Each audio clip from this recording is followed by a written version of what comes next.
Hello friends, मैं आनंद कुमार आप सभी का स्मार्ट स्टडी में स्वागत है। कैसे हैं आप लोग? उम्मीद करते हैं आप सभी अच्छे होंगे। हम लोग आज के वीडियो में देखने वाले हैं भारत के पंचवर्षीय योजना।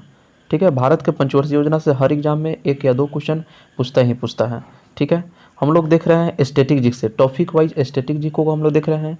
इससे पहले भी टॉपिक अलग अलग टॉपिक को कराया गया है। अगर आपने नहीं देखा है तो जस्ट जाइए प्लेलिस्ट में, उन सभी टॉपिक को देख लीजिए। प्लेलिस्ट आपका स्टैटिक जी के नाम से बना हुआ है, वहाँ से सभी वीडियो को आप 1 बाय 1 करके देख लीजिए।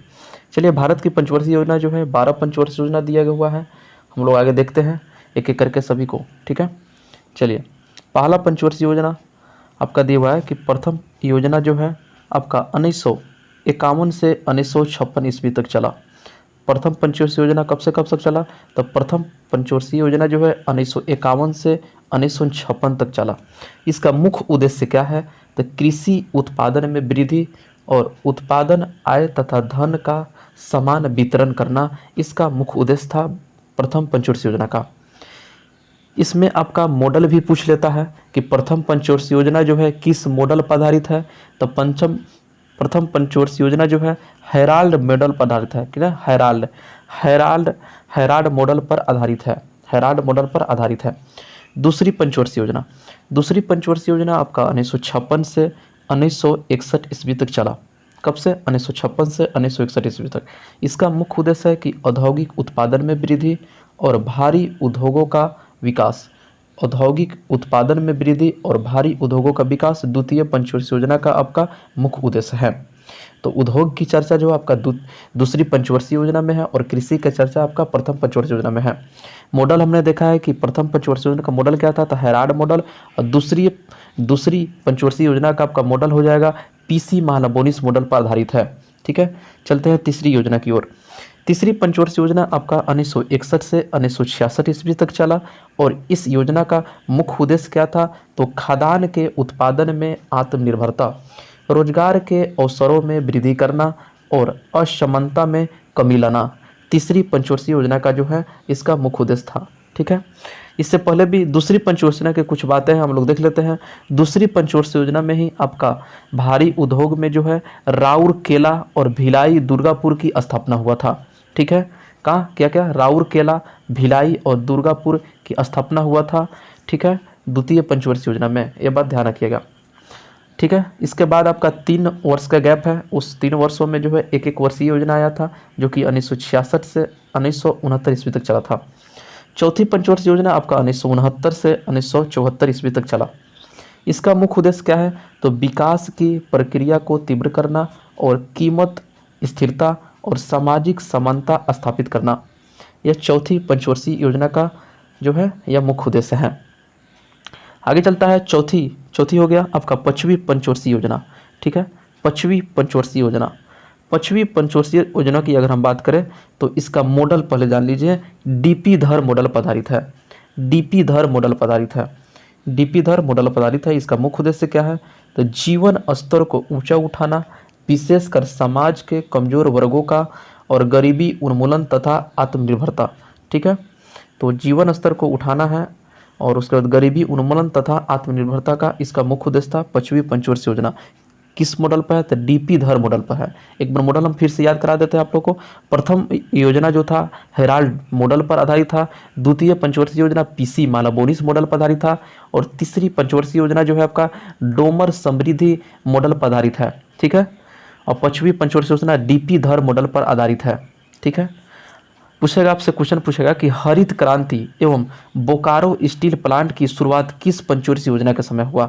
तो 1969 से 74 यानी चौथी पंचवर्षीय योजना के काल में हुआ था हरित क्रांति और बोकारो स्टील प्लांट की शुरुआत। फिर आपसे क्वेश्चन पूछेगा कि राउरकेला, भिलाई और दुर्गापुर की स्थापना, ठीक है, उद्योगों की स्थापना कब हुई थी? तो द्वितीय पंचवर्षीय योजना पर हुआ था। ठीक है, द्वितीय पंचवर्षीय योजना के समय। ठीक है, तो इन सभी बातों को भी अलग से ध्यान रखिएगा।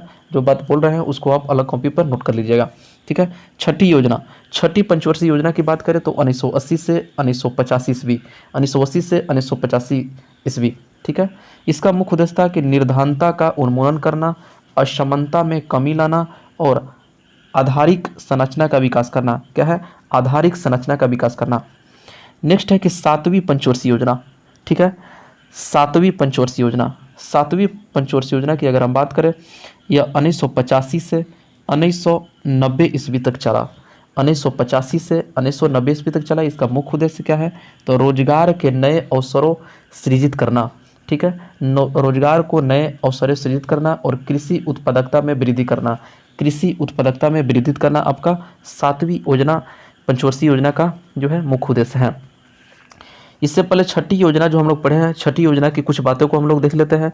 यहाँ से क्वेश्चन आपसे पूछेगा कि नाबार्ड की स्थापना किस पंचवर्षीय योजना के काल में हुआ। ठीक है, यानी किस पंचवर्षीय योजना के समय हुआ? तो छठी पंचवर्षीय योजना में आपका नाबार्ड की स्थापना हुआ था। ठीक है, छठी पंचवर्षीय योजना में। और यह इसका मॉडल जो था आगत निर्गत मॉडल पर आधारित था। छठी पंचवर्षीय योजना जो था आगत निर्गत मॉडल पर आधारित था। इससे पहले भी अगर जाते हैं तो एक और क्वेश्चन पूछेगा आपसे, इंदिरा गांधी ने गरीबी हटाओ का नारा, इंदिरा गांधी ने गरीबी हटाओ का नारा किस पंचवर्षीय योजना के समय दिया था? तो पांचवी पंचवर्षीय योजना का समय में दिया था। ठीक है, इंदिरा गांधी ने गरीबी हटाओ का नारा। फिर अगला पंचवर्षीय योजना है आपका आठवीं योजना। फिर इसके समय में 2 वर्ष का गैप है। 7वीं से और 8वीं में 2 वर्ष का गैप है। 1992 से 1997 ईस्वी तक चला 8वीं पंचवर्षीय योजना।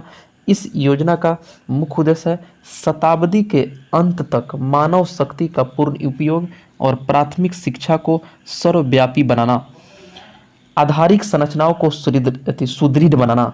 ठीक है, 8वीं पंचवर्षीय योजना का यह मुख्य उद्देश्य है।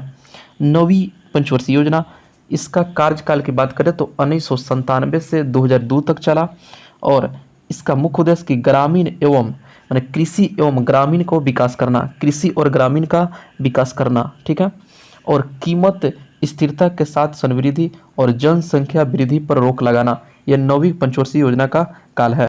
यह 9वीं पंचवर्षीय योजना का जो है मुख्य उद्देश्य है। 9वीं पंचवर्षीय योजना का अगर हम बात करें मॉडल की, तो यह भी आगात निर्गत मॉडल पर आधारित है। आपका छठा और 9वां जो है हमने बताया कि आगात निर्गत पर आधारित था। ठीक है, 8वां किस मॉडल पर आधारित था? तो 8वां आपका डॉक्टर लू मिलर मॉडल पर आधारित था। 8वां डॉक्टर लू मिलर मॉडल पर आधारित था। चलते हैं 10वीं पंचवर्षीय योजना का समय। 10वीं पंचवर्षीय योजना 2002 से 2007 ईस्वी तक चला। 2002 से 2007 ईस्वी तक इसका मुख्य उद्देश्य क्या है? तो उपभोग के स्तर में वृद्धि तथा स्वास्थ्य एवं शिक्षा संबंधी सुविधाओं में सुधार लाकर जीवन की गुणवत्ता को बेहतर बनाना। और इसमें और है समावेशी समृद्धि द्वारा असमानताओं को कम करना। यह 10वीं पंचवर्षीय योजना का जो है यह मुख्य उद्देश्य था। अगला है 11वीं पंचवर्षीय योजना। 11वीं पंचवर्षीय योजना 2007 से 2012 ईस्वी तक चला।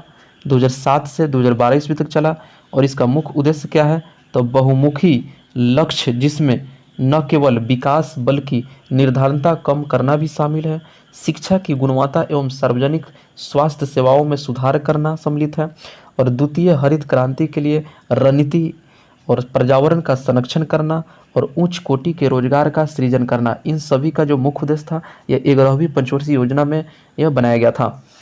और 12वीं पंचवर्षीय योजना की अगर कार्यकाल 2012 से 2017 तक इस वक्त तक चला और इसका मुख्य उद्देश्य तीव्र सतत एवं अधिक समावेशी विकास, तीव्र सतत एवं अधिक समावेशी विकास और सकल घरेलू उत्पादन में 8% की वृद्धि, ठीक है, इसका उद्देश्य था 12वीं पंचवर्षीय योजना का। ठीक है, तो इसका आपका वर्ष भी याद रखना है। आपका ये अप्रैल मार्च ये सब नहीं याद रखना है, आपको केवल जो है सन याद रखना है। ठीक है, वहाँ से मिलान करने के लिए आपका क्वेश्चन दिया जाता है। ठीक है, मुख्य उद्देश्य को भी आप याद रखिएगा और आपका मॉडल पर भी आप याद रखिएगा। मॉडल जो था पहला हमने बताया है कि पहला जो पंचवर्षीय योजना का था हेराल्ड मॉडल और दूसरी पंचवर्षीय योजना पीसी मालाबोनिस मॉडल पर आधारित था और तीसरी पंचवर्षीय योजना आपका डोमर समृद्धि मॉडल पर आधारित था और पांचवी पंचवर्षीय योजना डीपी धर पर आधारित था और छठी पंचवर्षीय योजना किस मॉडल पर? तो आगात निर्गत पर आधारित था और 8वीं पंचवर्षीय योजना जो है डॉक्टर लू मिलर मॉडल पर आधारित था और 9वीं पंचवर्षीय योजना किस मॉडल पर? था आगात निर्गत मॉडल पर आधारित था। जो बात बताया गया आप अलग से नोट को उसको नोट कर लीजिए। ठीक है, इस मॉडल को। चलिए, वीडियो कैसा लगा कमेंट के द्वारा जरूर बताइएगा और लास्ट में शेयर कीजिए और अधिक से अधिक लोगों तक पहुंचाइए। ठीक है, जहां भी आप सोशल मीडिया पर जुड़े हुए हैं वहां लिंक को कॉपी करिए और वहां से शेयर कीजिए। ठीक है, और वीडियो लाइक करके जरूर जाइएगा, कमेंट के द्वारा जरूर बताइएगा वीडियो कैसा मिला। फिर मिलते हैं नए टॉपिक के साथ, तब तक वीडियो देखने के लिए धन्यवाद।